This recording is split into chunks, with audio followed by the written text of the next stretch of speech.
என்னுடைய உள்ளத்தில் ஒரு காரியம் வந்து கொண்டே இருந்தது. ஆண்டவரே, நீர் இந்த வருஷத்திலே உம்முடைய ஜனங்களுக்கு சீயோனுக்கென்று நீர் வைத்திருக்கிற செய்தி என்ன என்று 2-3 வாரங்களாக நான் தேவனிடத்தில் என் உள்ள ஏங்கிக் கொண்டே இருக்கு.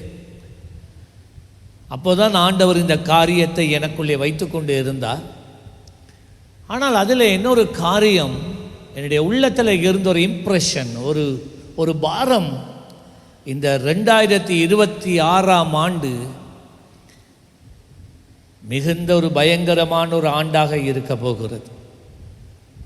இதுவரைக்கும் நாங்கள் கண்டிராத மிகவும் பயங்கரமான சூழ்நிலைகள், நாட்கள், மாதங்கள் கடந்து அவற்றின் கூடாக நாங்கள் கடந்து செல்ல போகின்றோம்.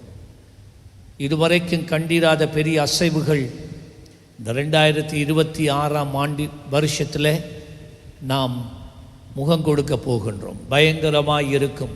ஆனாலும் அருமையான தேவ பிள்ளையே, உன்னுடைய வீட்டு வாசலிலே, உன்னுடைய வாழ்க்கையின் வாசலிலே இயேசு கிறிஸ்துவினுடைய இரத்தம் பூசப்பட்டதாய் இருந்தால் எந்த வாதையும், எந்த தேவனுடைய நியாய தீர்ப்பும், எந்த சங்காரத்தின் தூதனுடைய தீமையான கிரியைகள் உன்னை அணுகாது.